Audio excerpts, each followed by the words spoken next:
Greetings, everybody. Welcome to the Wednesday, July 17th, 2019 episode of Free Webinar Wednesdays. This is Eric Cook with WSI Digital. I'm going to throw a new tagline at you today. I usually use the tagline where we work with businesses and organizations and helping them better understand the internet as a strategic business tool. That's a bit of a mouthful, and during some strategic planning initiatives that I was involved with up in Toronto last week with my fellow WSI colleagues, we came up with a new tagline. I want to run it by you here on Free Webinar Wednesdays and see what you think. We're here at WSI. We help you connect with your customers online. Shorter, a little bit more succinct, talking about drawing connections with your customers using online technology, whether that's a website, whether that's social media, whether that's digital advertising, email, you name it, but really focused on bringing folks together. So we help you connect with your customers online. Let me know what you think in the chat. I'll be curious to get your thoughts and feedback.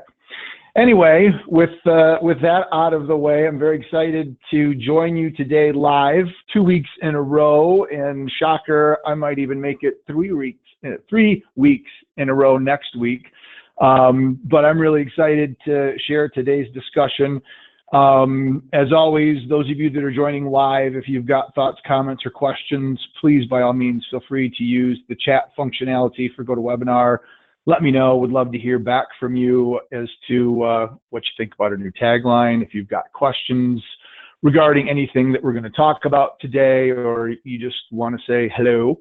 And then we're recording today's session and all sessions, and I will tell you we are diligently working on getting all of our past episodes up to freewebinarwednesdays.com, and excited about putting a breath of fresh air. Things have just been so freaking crazy around here. We just haven't had time, but we've got a little bit better process and moving that forward, so it's pretty cool. Let's see, connect and engage with your customers online. Ooh, there we go. I like that too. Help you connect and engage with your customers online. I might throw that in my little whiteboard there. I admittedly had to write it on my whiteboard in my office because it doesn't roll off my tongue as easily as my other tagline that I've been using for years and years. But yeah, I appreciate that feedback. Thank you very much.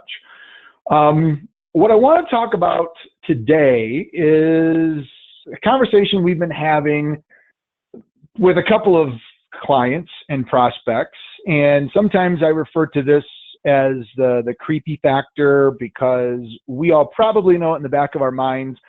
Certainly, if you participated in the last couple of days worth of Amazon's Prime Day, which now is Prime Days, they decided they needed not just one day for Amazon's little shopping holiday, but they extended it to 2 days. Amazon certainly leverages this type of technology to profile and target you as a customer. And I'm pretty sure I can use the word customer for almost everybody, because very few people are prospects to Amazon, because you probably are either a Prime member, you've bought something, you use their video service, you're downloading books on Kindle, you use Audible for audio. We probably all have a portion of our paycheck that goes to Jeff Bezos and the Amazon ecosystem, which is totally fine with me because they provide me a lot of value and I get a lot of cool stuff from them. So no problem on my end. But what I want to talk about today is just to kind of pull back the curtain a little bit to share with you some of the targeting options that you have as a business. And we all know I do a lot of work in the banking space, but this really works for any business that wants to target their customers to get a message in front of them. Oftentimes when we talk to customers and folks, they come in and they talk about search engine marketing, or SEM, if you will. And in my opinion, SEM is really more about generating visibility online through search. And that can be done 2 different ways. That can be done through organic visibility, which we're really not going to talk about today, but that's leveraging tools and tactics such as search engine optimization, or SEO as it's referred to, where you're producing content that's worthy of Google's attention, you're doing it on a regular basis, your pages are structured correctly, you're using the appropriate H1s and H2s and title tags and descriptions. You've got a linking strategy. So there's a whole lot of different things that you do from an organic visibility perspective. So when somebody goes online and they're doing a search, whether it's for mortgage loans or accountants or business consultants, that Google increases the likelihood that people are going to find you without having to pay for it. That's a long process. We liken that to much more of a marathon training, where what we're going to talk about today with some advertising and spending some budget can be much more of a sprint, where you can pay money, you can strategically develop your ads and your audience, and you can get right in front of them very, very quickly without having to convince the Google algorithm that, hey, we're worthy of being shown on page 1 and list us as one of the top 10 results that shows in a search engine results page. So what we're really talking about is the other part of SEM, or search engine marketing, which is really focused on advertising, where you're buying advertisements. And there's a lot of different places that you can buy advertisements. There's a lot of different forms of advertisements today. And we'll talk about those just so that if you are thinking about generating more exposure, if you're a traditional business and you've been spending money on newspapers and billboards and radio, and you want to make the shift, but you're not exactly sure how to make that shift or what questions to ask. The nice part about what I hope to share with you today is it's going to maybe reveal some things that you might not know. It's going to show you that you've got the ability to have much better tracking capability. One of the old adages that a lot of people have paraphrased is, half of the money I spend on advertising is wasted. I just don't know which half. John Wanamaker, one of the fathers of modern merchandising, many, many moons ago, kind of coined that statement. And it's one that rings true, especially for me back in the day when I was in banking and was responsible for our marketing and advertising. We would often have the conversations, does an advertisement in this magazine really work? I'm not really sure, but I don't really want to not do it. And so we figured if half of the money that we were spending had an impact, that was okay with us. But we just weren't to the point where we were comfortable in knowing what half that was.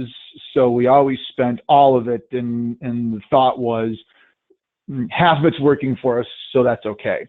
In the digital world, because we've got tracking and conversion metrics and, other sorts of signals that can be collected through that process, we can be much more strategic and much more accurate in our prediction and our ability to say, this is working, let's do more of it. This isn't working, let's fix it. Or this isn't going to work at all, let's stop this entirely and try something different. So with that as the preamble, let's go ahead and we'll get rolling. So I'm going to make sure that my screen is active here. There we go. So the first thing that you should expect from anybody that's going to do work for you, or maybe you do this on your own before you even get started, is produce some sort of a situation analysis, a business overview, and expected outcomes, whatever you want to call it, and really spell out what the desire is for the campaign, what you want to accomplish, who do you want to see, what's the expected goal, how do you measure success. So you'll put together a couple of sentences that really kind of spells out, talking with a CPA recently, they're starting to get into other services such as business consulting and other elements. So, the goal of that campaign could be expand the awareness and visibility of our accounting firm beyond traditional CPA and financial related services to ensure that all of our customers in the communities that we're in know about all the other things that we're now able to do. And so I'm going to try really hard to speak generically, because I, of course, don't want to violate privacy and divulge any secrets from folks that we've been talking to. But something along those lines that kind of sets the stage of what you want to accomplish. Do that internally first to make sure that everybody within your organization is on the same page. But then if you decide to work with an agency, the agency is going to appreciate that tremendously, because it'll show them that you put some thought in. They likely will have some additional questions for you to further refine things. Oftentimes, even as business owners, there is a certain element of we don't know what we don't know in the 4 stages of acceptance. That's basically unconscious incompetence. And so you may think that you've got everything documented, but then you'll bring in an expert, similar to what you find here at WSI, of course, but you'll bring in some sort of an expert that specializes in digital ads and building online awareness, and then they'll provide an overview and ask some additional questions just to get some things clarified. But a few of the things that you're going to want to make sure you talk about is defining your geographic coverage area. So if you're a small mom and pop shop and you only want to cover a certain number of counties, if you want to cover an entire state, or maybe this is something that's large enough where you feel it could have a regional or even a national at some point down the road. You don't have to jump out of the gate right away and decide you're going to go countrywide. But who is it that you really want to focus on? And is there the ability to refine that market area? Because within all the advertising strategies and the targeting capabilities, you have a lot of flexibility in picking those market areas. One of the things that I would throw out there for any of my banker friends that are listening, particularly in the area of mortgage and home loans, and if you have any other similar restrictions in your industry, you're going to want to make sure that you're very careful about this. But in the banking world, there are requirements that are placed upon banks as it relates to what's referred to as fair lending, and ensuring that advertisements and promotions are reaching a good cross-section, not just all the quote-unquote wealthy people that live north of the tracks. Banks have to, by law, provide advertising and awareness for mortgage-related products in all different areas. And so you want to be really careful that you don't unintentionally select what might seem on the onset as a very lucrative demographic target because of their geographic location, and exclude others that could very quickly get you in trouble. Again, if you've got an industry that you're a part of that also has some requirements like that, you just want to make sure that compliance or your lawyer, attorney, whoever helps keep you from being in trouble, looks at where you're planning on doing that advertising, because you can break that down even to the zip code level in many instances if you want. Next, think about the demographic profile, and we'll show you some examples as we get into some of these slides later on, but the demographic profile of what the ideal customer looks like. So how old are they? What's their education level? What products and services do they use now that complement yours? Where do you find them? Are they active on social media? If so, are they the younger millennials that are spending time on sites like Instagram and Snapchat? Or is it business professionals that are spending time cultivating relationships on LinkedIn? You're going to want to make sure you define who that demographic is and what your perfect customer looks like. If you're not sure, take a look inside of your own organization and say, you know, who are our top 15 or top 20 or top 50 customers, and profile them. There's a process that's referred to in the industry as building a persona, where you can actually identify common characteristics and say, you know, it looks like all of our really good customers, you know, married with 2 kids, they've got college education, you know, one person works, the other one stays at home, whatever the case might be. Coming up with some sort of a demographic layout of what that looks like. Again, when your ad partner gets ready to do campaigns for you, that demographic analysis on your part is going to help the company or the partner pick what type of network to go after. Some positioning statements as to how do you want your business to be perceived. Do you want to be educational? Do you want to be informational? Do you want to be cutting edge and technology driven? You know, so what do you want to be known as or perceived? And then when somebody comes back to you, what sorts of technologies in place? How are you going to be able to position yourself to take advantage of that opportunity?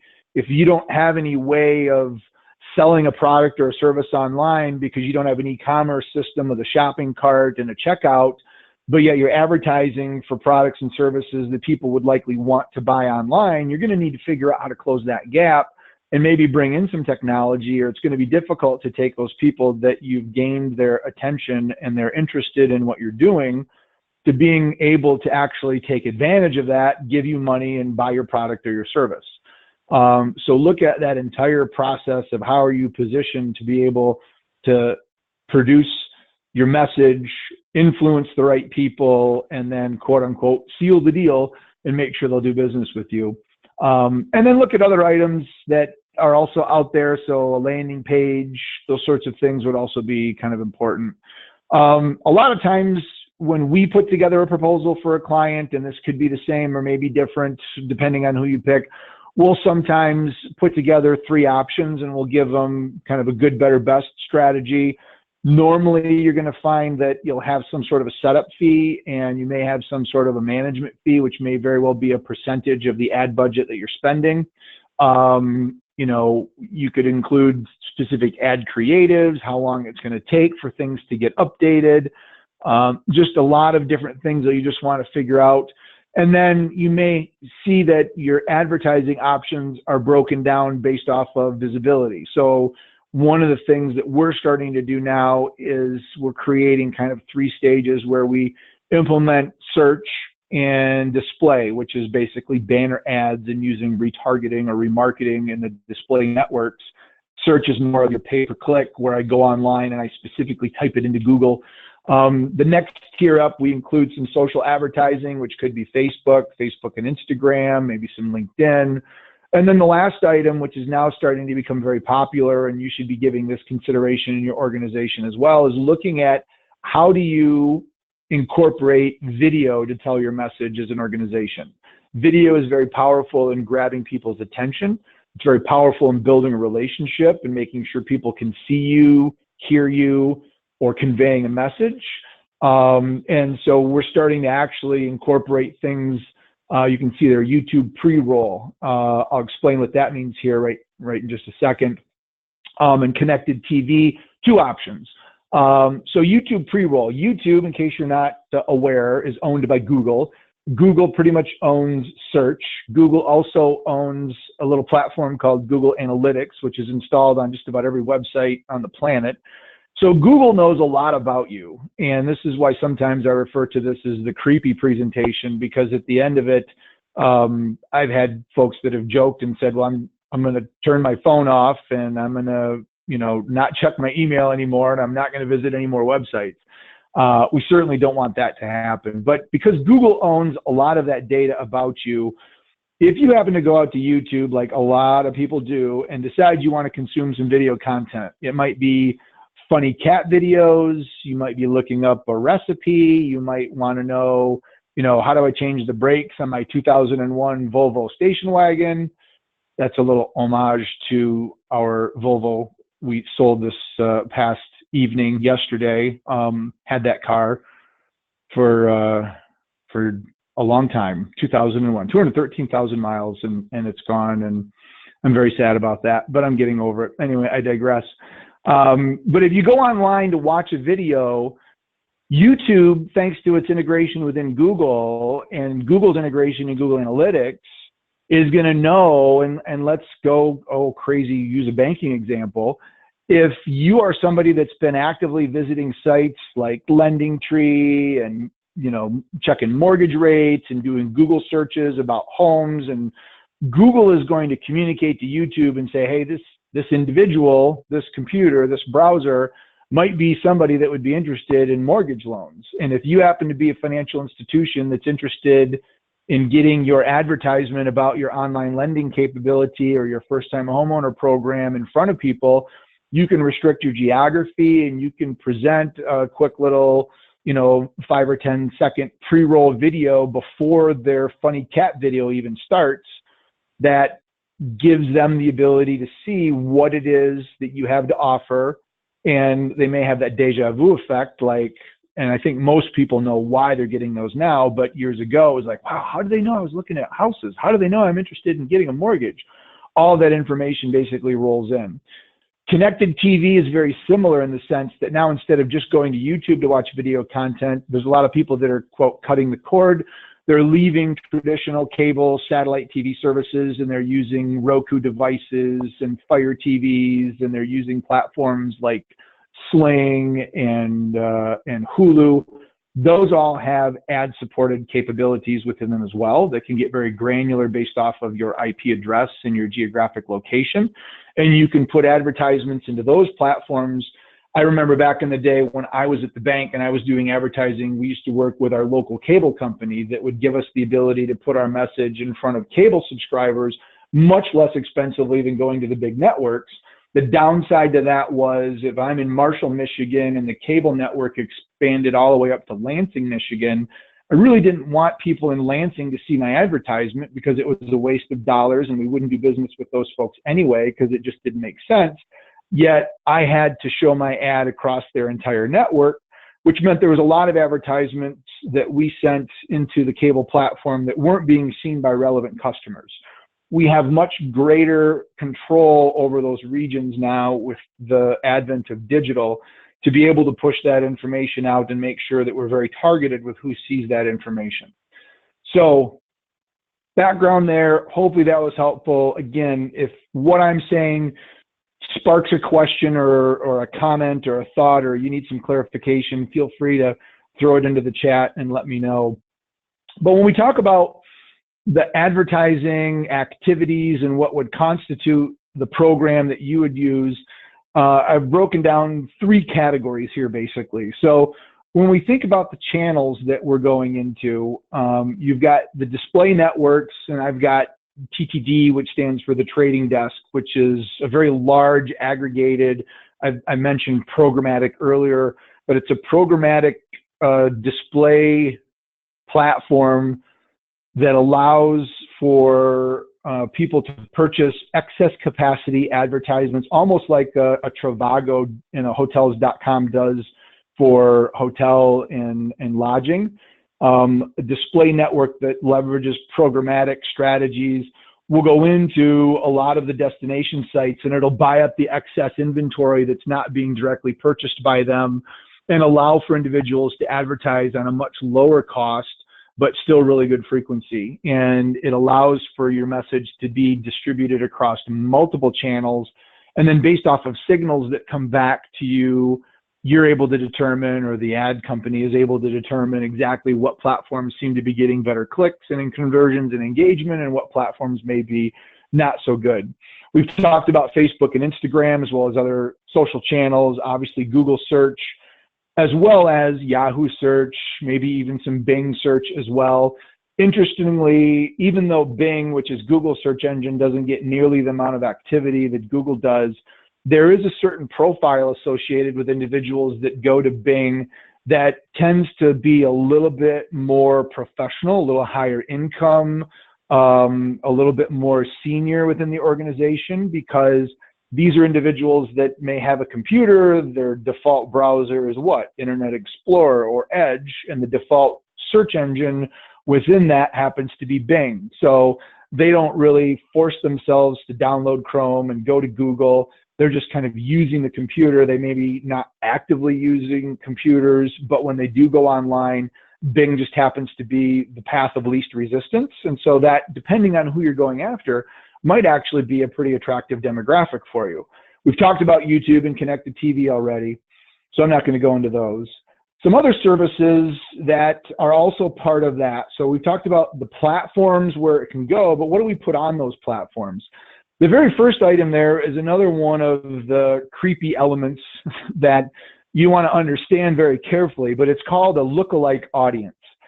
So what I mean by that is if you take Facebook, for example, you have an email address that you use to log in to Facebook. And if you're a business and you've collected email addresses from your customers, or you're communicating to them through a newsletter, or maybe in a banking world, you've got them logging into online banking, so you've captured their email address that way. What you can do is go back into your own customer system and say, what are the customers that we want to attract more customers that look like these customers, and do we have email addresses for them? So again, using banking, if we decide that we want to go after more mortgage business, then we would go into our system and we would say, well, who is it that's currently doing business with us now that has a mortgage? If there's a particular balance that you're looking for, you want to make sure that they've never gone past due, because you don't want people that can't pay their bills on time. If you're looking for a particular home value, any of those variables, you could generate a list, and maybe that kicks out a really good list of 500 individuals. You can grab those email addresses. You don't have to include first name, last name, no account number info. But you can grab those emails, and that could be if you're a heating and cooling company, the people that have just bought furnaces from you, if you're a CPA firm. So it doesn't really matter what industry you're in. If you can get email addresses that are part of or come from desired customers, you take that file of emails and you can upload those into these various platforms such as Facebook and the display networks and say, find me more people that look like this. And so using the Facebook analogy, what it would do is it would grab my email address. It would look for, well, what other characteristics does Eric have in Facebook that I know about Eric? It knows that I do digital marketing. It knows that I've got a college degree and my master's. It knows maybe even be able to approximate my income level, my marital status. It knows that I like dogs and cycling. So it grabs all that information that it knows about me. And then you can say, go find more people that have a master's, that like to bike, that enjoy golden retrievers, that like to travel, that have, you know, all the different variables. And now you've got an audience of people that have not done business with you, or if they have, you don't have their email address. That is an audience that looks very much like the desirable customer segment that you're already taking care of. So the relevancy, the likelihood of interest, your ability to serve them well are all going to be amplified significantly because you're going after people that look like people you're already taking really good care of. Hopefully that makes sense. If you are concerned about compliance and privacy, this certainly is something that you're going to want to make sure to use very carefully. But again, it's just the email, and then you're really not marketing to those people. You're just using those email addresses to help you build an audience that looks very similar to them, and then expand your net to try to find customers that look like customers you're already taking care of. Image and text ads, pretty self-explanatory, as well as video. So I don't know as if really a whole lot of that. We've talked about the ability to track, you know, so if we're seeing that we're getting a lot of visits, is it coming from our Facebook video? Is it coming from an Instagram story? Are we seeing things coming from paid search? So you want to make sure that wherever you're going to be doing your ads and however you're going to be driving them back, you've got that tracking capability so you understand what's going on. And then you need to ask for and make sure that you get an easy to understand reporting system. We provide our clients with access to a platform that gives daily updates, as well as we migrate content over into a system called Google Data Studio, which gives us the ability to graphically represent that data in charts and histograms and bar graphs and all sorts of other things. So you can see trends over time and other sorts of indicators as to performance. And then lastly, these are all things that need to be in place, but what are your key performance indicators? Are you looking to just grow awareness and get visibility? Do you want to get clicks? Are you looking for sales? Do you want to generate leads for conversations with your sales team? All of that really is going to be an important thing, and that's going to have an impact on your budget, how much you're going to need to spend, what type of audience you're going to go after. So those are important.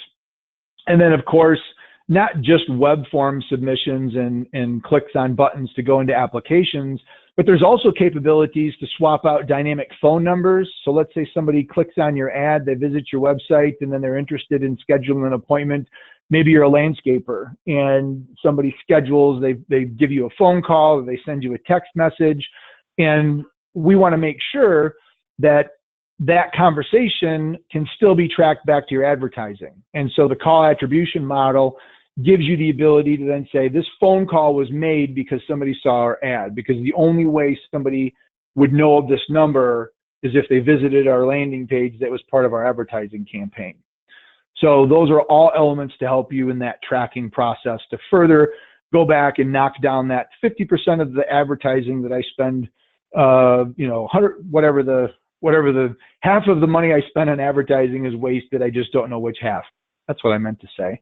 That way, when you know all that data, you can get that down to maybe, 20% or even 10% you feel is being wasted, but your effectiveness for your budget is much, much better. So let's walk through some example audience profiles. We're talking with a financial institution now that's looking at savers. So there's a lot of different places where we can go in and we can acquire lists. So Nielsen, for example, is probably one of the names on this list that you're familiar with if you've not really been in here before. Oracle is another one, but you know, Nielsen ratings, they do the television shows and who's popular and who's watching what. All of these platforms are gathering data that exists on the internet through activity and cookies and just other sorts of tracking mechanisms that advertising companies can acquire and then use as part of your promotional material. So you can kind of get an idea of some of the options that are available as it relates to, for example, this is certificates of deposit and money markets, but then you could also go into, well, maybe personal finance or financial planning or wealth management. Play around with a bunch of different demographics that may actually result and then determine if it's working or it's not. The Nielsen example there, you know, savvy savers, maybe individuals that are interested in things like robo investing and technology because they consider themselves pretty good. They like to do their own stock trading. Maybe for a bank that's doing something more traditional, that's maybe not a really good demographic to go at. Maybe you go up a level and you look at the Axiom traditional savers. Those might be people that are more interested in a nice, stable, FDIC insured savings account, checking account, certificate of deposit, money market. But you won't really know that until you get in and actually do some advertising and do some testing to determine if that even works or not. So a lot of different ways that you can get access to pre-populated information, even if you don't go through that lookalike audience process to build your own market. So we'll just kind of go through a few of these other ones. There's also ways beyond that lookalike audience. Certainly you can upload that contact list through emails. You can also leverage cookies on your website. So individuals that browse your website, this is kind of akin to that YouTube example that I gave you earlier. If a number of people are visiting your specific product page on your website, those browsers can be cookied, and then the network can go back and look at those browsers, who owns those browsers, and what other variables surround that browser individual, and then find other people that look like it. There's even the ability to target specific apps on your mobile device. So if you are selling services for, you know, car detailing, for example, you could actually target through mobile devices anybody that's got like Auto Trader or Kelley Blue Book or any of the other auto buying apps, because that may be an indication of those individuals using their phones also being interested in autos and cars. And so that could give you some creative targeting opportunities there right through the mobile device. This is the point in the previous meeting where people basically put their phones down and got really weirded out. So I just want to be really careful that, you know, we know that this is going on, but, you know, it's just the reality in which we live, whether we like it or not. There's really no way around that. The last area that I want to talk about, and then we'll wrap for the day, is if you've not seen it before, this allows you to go into Facebook and you can do some profiling and some segmentation. I've actually blurred out the geographic areas to protect you know, who we've been speaking with, but you can get an idea of when you pick specific areas, you can get breakdowns of how they compare to others. You can see the market that we've selected is overwhelmingly in the 45 to 54 range, much greater than the typical Facebook audience, which is in gray, primarily 95% women. So you can kind of get an idea of how that all breaks down. So now you can get a better perspective of what that individual looks like on Facebook. It'll give you some ideas of what other pages they've liked. So if it's somebody that, you know, follows other pages, this gives you some profiling information about where they're spending time. There could be some co-marketing or potential branding opportunities there. It also provides you with a list of the cities in which those individuals live compared to where those people typically live as it relates to just Facebook in general. So if you're picking more of a rural area, you can see the blue line much, much more prominent than what Facebook in general is. So you're comparing it to the Facebook population. So this would be much more of a smaller campaign going after rural areas, whereas most people from Facebook in the United States are populated in the larger, bigger metropolitan areas. So these are all metrics that you should be able to have access to, that you should have dialogue and discussion about, to determine if what the ad agency is suggesting really resonates with you. If they're coming in and saying, well, the population is, 55 and better and this and this and this, and you're thinking that it's a much younger population, then you really want to have some dialogue before you start spending your monthly budget on advertising, because you could very well be wasting your money and using that spend very ineffectively. So just continuing a handful of other little screenshots there that really just kind of walk through all of the different options that just give you the ability of seeing where people are at, what they look like. The last thing that we typically will provide as part of we normally like to run programs 6 months. We could do it as short as 3. But we provide a performance promise as part of what we do, and any vendor that you select should be willing to do this as well. Well, there's certainly no guarantees. I mean, you can't say, well, we know exactly how much money you're going to generate, or we can guarantee we're going to get you on the first page of Google, because there's a lot of variables beyond our control that we just simply don't have the ability to influence, regardless of how much money you would like to spend. But there needs to be an understanding between both parties of how you're going to measure performance and what sort of expectations there are. And normally from an ad agency perspective, what our typical focus is, 1, to make sure that your message is seen, 2, to make sure that the message is on target with the right audience so that they're interested in clicking or engaging or visiting or learning more. And once that information is on your website, they visited, some of that will be dependent on, if we're doing lead generation and we're funneling leads to your sales team, if your sales team's not picking up the phone or responding to emails or making the calls, and you're not generating any sales, is it your digital agency's fault, or does it fall back on the actual salespeople? And that's not a question that you can answer 100% black and white, because you may find that your sales team is making those phone calls and they come back and say, I made 30 calls today, and every single one of the phone calls was somebody that totally wasn't interested in our service, or they couldn't afford it. That goes back into the agency's lap as you're doing a good job driving traffic, but you've picked the wrong demographic. You need to adjust where you're spending your ads. We're fishing and we're bringing fish into the boat, but they're not very tasty fish. So we need to figure out, is it the lure? Is it the place in the lake that we're sitting? What needs to change? But if they're not making phone calls and the leads are coming in, then that may fall more on the business. And without getting into finger pointing or accusation or blaming, you need to have a partner that is interested in having those conversations to ensure that they have a clear understanding of what they can produce and how they can deliver those opportunities to you as the business owner, and then what you need to do to then take that to the next level and turn it into income. So you're going to see some expectations for click-through rates just to get people to visit, 2% from a paid search perspective, because those are actively looking for products and services, much lower on display because nobody's going into Facebook to hire a new landscaper. But if you do your targeting right, you can maybe get in front of people that may be interested, but you're not going to nearly get the number of clicks as you would if it was somebody that was typing in landscape, lawn mowing, whatever sorts of things are there. So I'm going to go to the last item here. I'm going to see questions. I'm going to check my little list and define the term cookies. Those are either chocolate chip, Oreo double stuff. I like the vanilla kind myself.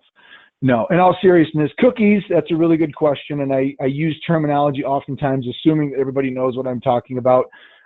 Besides being my nickname in elementary school, cookies are little programs and snippets of code that exist on websites that get loaded into your browser that then tell your browser, like Chrome or Internet Explorer or Firefox, where you've been, what you've done, what you've searched, what pages you've looked at.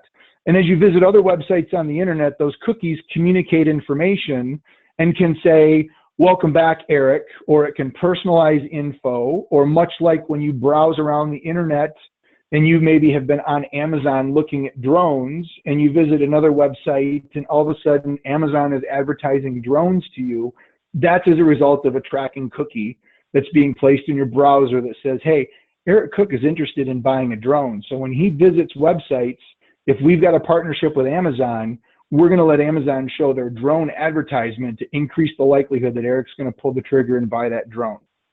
So hopefully that makes sense. There was also a question as it relates to CPM. In the world of advertising, you have a cost per click, or a CPC, which is what happens in paid search. So when I go in, I do a Google search for landscaping services, and I see the ad and I click on it, that's going to charge me $2.95. That's a cost per click. And the more clicks I generate, the more money I spend. CPM stands for cost per thousand impressions, M being the Roman numeral for 1,000. And so in a display campaign, when you're doing banner ads on the internet in general, you're basically buying the number of impressions, regardless of whether or not anybody clicks on those ads, like in a paid search. You're going to be generating impressions, and your cost per thousand impression is going to largely drive. So if you want to reach 100,000 people, your cost per thousand impression might be $3. So then you're going to do the numbers, and that's going to be how much it's going to cost you. If you want to increase that to 500,000, you're just going to take that and multiply it times 5, because now instead of 100,000 impressions, you want 500,000 impressions. And it's really just about generating visibility. And that's one of the nice parts about the display network, is if you go directly to like a newspaper or a website, for example, they might charge you a $15 CPM, $15 per thousand impressions. If you can pick it up through a programmatic display network, such as the trading desk, they might be able to buy that inventory for $6 CPM. It's just like, do I go directly to Hilton.com and book through them at a $375 rack rate for the room, or do I go to Hotels.com and maybe pick it up for $250 because Hotels.com has been sold a block of 5 additional rooms or 10 additional rooms that didn't get sold, and the hotel is willing to fill those rooms at $250 because it knows it can't sell it at $375. So CPM, cost per thousand impressions. Those are both numbers that you should know what they are and how they compare to industry. And, you know, that's a number that over time you should see go down as your campaign becomes more efficient. And those are also numbers that go back into your return on investment calculation to determine we've spent $3,000 in advertising, we've generated $12,000 in revenue. How can we make that better? Looking at those numbers, certainly a way to do that. We'll give it just another 30 seconds or so to see if there's any other questions. If not, I certainly appreciate everybody's questions. So that was great. I love getting feedback and interactivity. That's when I'm traveling and I don't have the opportunity to do a live show, which means there isn't a show. I miss that back and forth. So this has been really great. Appreciate everybody's interaction. Looks like we are good in the queue, so I am gonna say adieu. I didn't even mean for that to rhyme, but did, and it sounded kind of cool. So I'm gonna close today's session. Enjoy the rest of your week. Thanks for joining me here on Free Webinar Wednesdays. Very shortly, we will have some new posts and some archives of past shows out on freewebinarwednesdays.com.